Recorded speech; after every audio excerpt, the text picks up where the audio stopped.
Hi everyone, my name is Matt and welcome to another bullet journal productivity video. In this episode, we're going to be going over OKRs, which was a greatly requested topic and video coming off the last quarterly review video that I did in April. So we're coming up on July, it's Q3 of 2019. And so I'm going to talk to you a little bit about OKRs at the beginning, and that stands for objectives and key results, and how I think they're a really good quarterly planning system for you to set you up for success. And then I'll go over a little bit of my Q2 review and what I want to accomplish in Q3. So this might be a little bit shorter video. I say this at the beginning and I'm never really quite sure, but however long it is, I hope you enjoyed, and let's go ahead. We're going to start with OKRs. Let's go. So what is an OKR really? We're going to start there. And really what you're thinking about here, let me go ahead and zoom in, is that the objective is what I want to accomplish, and the key results are how I'm going to accomplish the objective. So it's a very straightforward, logical, measurable way of thinking about what I want to do and how I'm going to do it. Let me show you how this would specifically work and what I'm doing about it for Q3. And then we'll jump into reviewing Q2 a little bit. So how this works in practice is that I have two personal OKRs for the third quarter of 2019. And I say this because I have separate ones for work, but this is for YouTube, written content, everything that I do in terms of like productivity bullet journal content. And so my first objective is weekly content. And that could be a video on YouTube. That could also be the weekly email newsletter that many of you get. If you want to get that, go to mattragland.com/thinkers. You can find that link in the description as well. So what are the key results? If this is my objective, what I want to accomplish, how do I do that with the key results?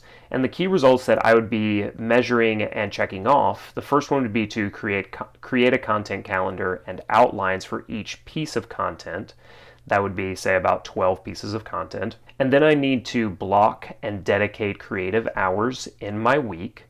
And then this is kind of an optional one, but I think it's really valuable. I can talk more about it. I'll probably talk more about it in the newsletter in the coming weeks.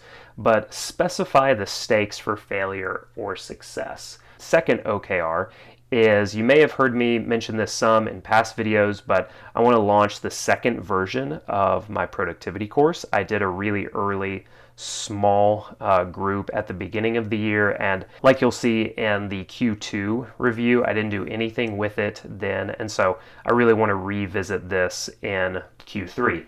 So what are the key results for it? Well, I want to define the number of lessons for version 2. I need to shoot new videos for it and edit the written content because I'm changing up the structure of the lessons. And I also need to update and write new emails to launch the content, to launch the course. And you'll see a little note right here that ideally each key result has a specific number or something measurable that you can point to. It could be as simple like yes, no, I completed it, or I didn't. Like this one, define number of lessons for V2, or create content calendar and outlines. That just comes down to, did I do it or did I not do it? And for creative work like this, it's easy to think about it. Most of these are more like, I completed it or I didn't, or I reached. Instead of 12 pieces of content, I got to 10. And so you can kind of think of it in both of those different ways.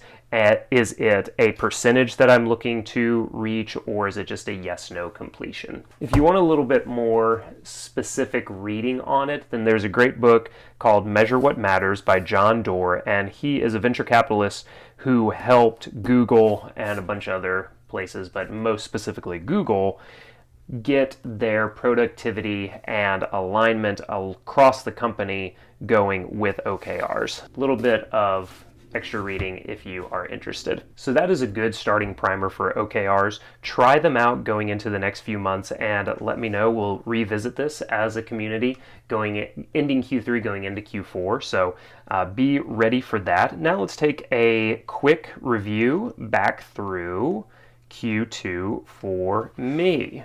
So let me say this as a preface to my Q2 review, even though we kind of got into it a little bit. It's gonna look pretty messy and unproductive because literally when I shot this video at the end of March going into early April, I had no idea and was not planning on switching jobs from ConvertKit, which I love, to Podia, which I also love. I'm very fortunate to be able to work into great places with great people on great products with great customers. But I wasn't planning on any of that. It wasn't on my radar at all. And now let's look at Q2. And the thing that I wanted to do, so let's just go through this real quick, is objective number 1. So, and these are my key results, see, doing the same thing.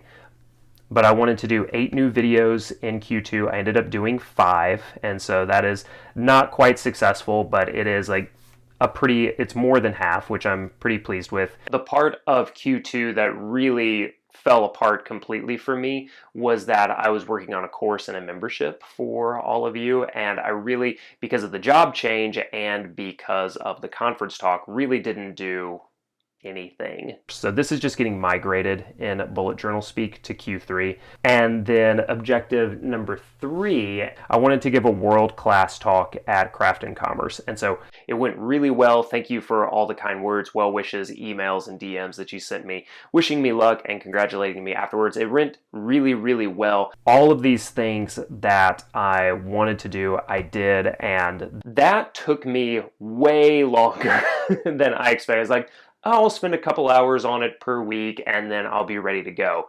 I probably ended up spending close to 40 hours on that talk of practice and preparation and rehearsal and really everything about it. I drew all my own slides for it, and so that ended up being very, very, very time consuming. I thought maybe it would take like 15 to 20 hours of prep, practice, rehearsal, but in actuality, in reality, it took at least twice that. And I'm still keeping, let's go over to July, just the July early layout.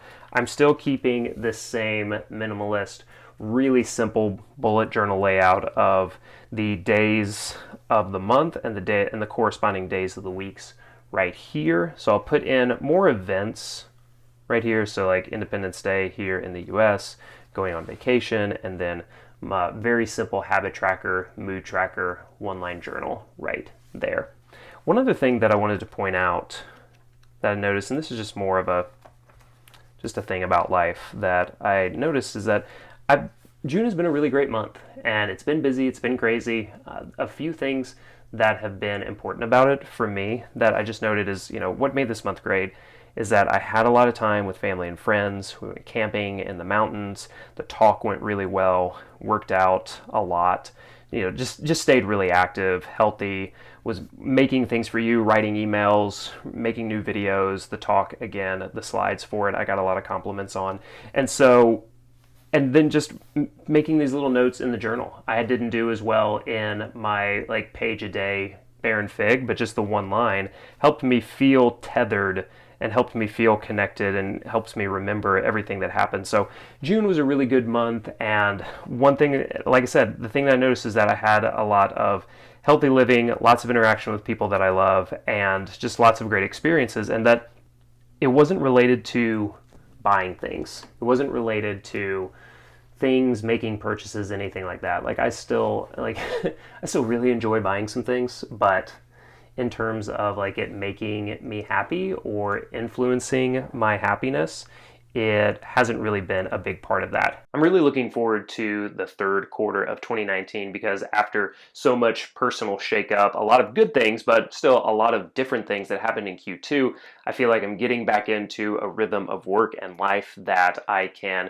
really start to be consistent again with creating content for you and being really dialed in at work now that I'm getting more comfortable at Podia. And one of the main ways that I do this is with OKRs. I have a different set of OKRs, or KPIs is another kind of word for it that we're not going to get into. But I have a set of OKRs at work, and I also have a set of OKRs that I have for the work that I do with all of you as well. And that's what I showed you today. So I hope this was helpful to you. Let me know what you think about OKRs in the comments, and if you have any other questions, please ask those as well.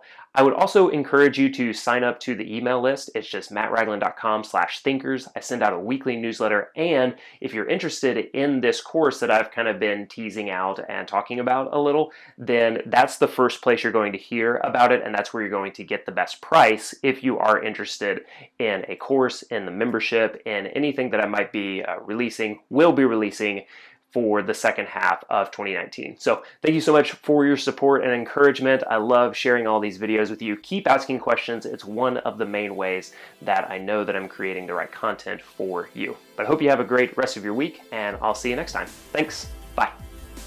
Here it's sound check. It's incredible. Pretty crazy.